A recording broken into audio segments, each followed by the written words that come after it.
Hello friends, I am Chevee. Welcome to my shed. How are you today? How is life in your world? How is things where you are? Today a little something different. It is Friday, November the 16th, and I thought I would do a little review for you. And this review is of a movie I just finished watching that came out today. And that is the Coen Brothers' latest production, The Ballad of Buster Scruggs. Now, a little pre-review. Let's get this out of the way. I love the Coen Brothers. The Coen Brothers are probably my favorite active directors.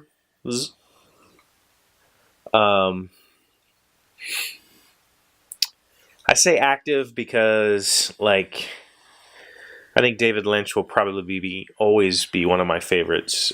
He's not as active. Kubrick is no longer with us, and so the brothers, they have made some amazing films. They have told some amazing stories that have stayed with me for years, and I'll watch anything they do. If you told me today that the Coen Brothers are doing a movie about the Trumpy Bear, I'd watch it. So I'd be the first in line. This time, though, the Coen Brothers did a 6-part anthology film, Western film, and it did it on Netflix, which is kind of mind-blowing to me. These two are just massive in size. People will watch their movies regardless, and the fact that they did something on Netflix is really bold and really entertaining. And I will tell you that having just watched it, I've only watched it once. I just finished it minutes ago, put the camera up the tripod and came down here. It is a bit of a whirlwind, and I really like that. You know, it is, unlike some other Coen films that I really love, say, No Country for Old Men, which was based on a novel. To be fair, though, they did very little treatment to that novel. They just played it, and it worked wonderfully. But then again, that novel was written as a screenplay. So this movie is entirely their creation, written and directed, and it tells 6 little stories about life in the West, or old America, not necessarily West. We're not. A couple of them they could have taken place anywhere. Doesn't matter. And the very first one is the introduction of Buster, and wow, that opening to set the tone for the other 5 stories was really bold. It's a musical, a Western musical, where this character who is extremely affluent, way more affluent than you would imagine most Westerners being, and very flamboyant, and kills a lot of people. It's just this weird, just something you haven't seen before in a Western. And to open with that one, that was a really bold choice because, you know, as with every other Coen film, there is some dark humor in this. There is some very dark humor in this.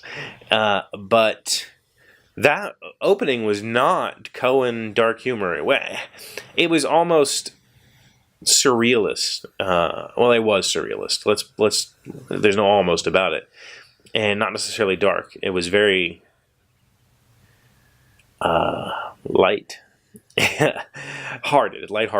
But then it dives straight into standard Coen Brothers darkness, dark humor right away.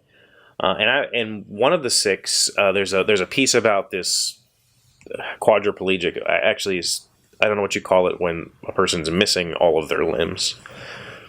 Quad amputee, who is an orator and travels and does his thing, and the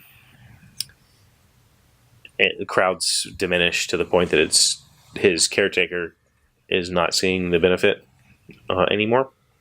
I would say that one was just dark. There was no humor, very little humor, if any. The only humor you could take from that is that kind of, I don't know how to describe the way that they shoot these characters. The Coen brothers like to write these characters into their films that are just not quite right.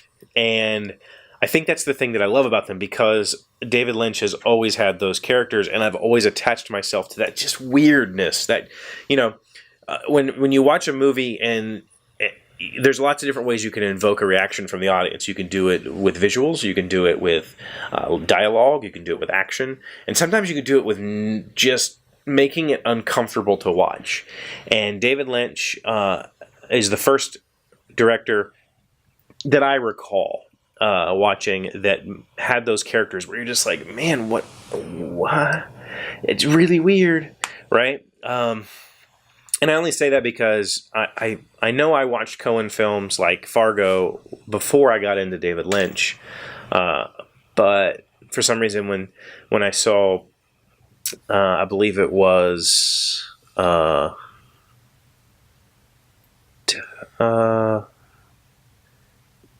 don't know what movie it would have been.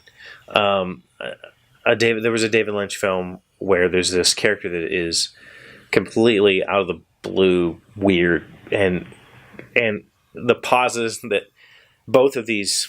It's hard to call the Coen brothers and David Lynch have this way of showing you this really awkward character and then just keeping the camera on that character a little bit too long, and this really awkward silence. And I really love that style. It really makes me kind of feel a little bit weird, and they pulled that off beautifully in a few of these episodes.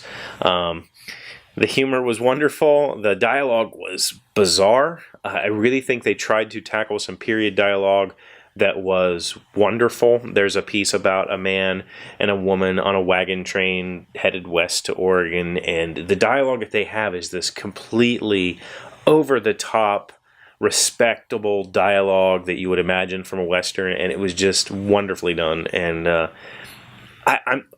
thing is, with this series, I think this is the first time I've seen a Coen Brothers short film, and this is 6 stories, and they're really inspiring because they're really diverse stories. They really came up with some really interesting concepts to set these little, one-act plays in, essentially. And of course, it was shot beautifully. There is a bit of, I don't want to say overuse of CGI, but the CGI sometimes becomes obnoxious for just little things, and it's kind of annoying. But overall, I think that it is a really fun watch, even if you just sit down and watch one of the 6 films and then just take a break and then come back. You don't have to sit and watch it all at once. That's the cool part about it being an anthology, meaning that these 6 stories have no underlying connection whatsoever. So you can take it piece by piece, however you like. Wonderfully done. I definitely want to watch it again. I probably won't watch it again tonight because I have to do this and do that, but I definitely recommend. So that's it. That's my review for the Coen Brothers Ballad of Buster Scruggs. I hope that you enjoyed this interesting. I don't know. Is this interesting? Chevee's take on whatever. Chevee's reviews of whatever. Maybe I'll continue to do something like this. I have done reviews in the past, and I enjoy doing them. So maybe we'll tackle some more of that. I don't know. It's Friday. It's late.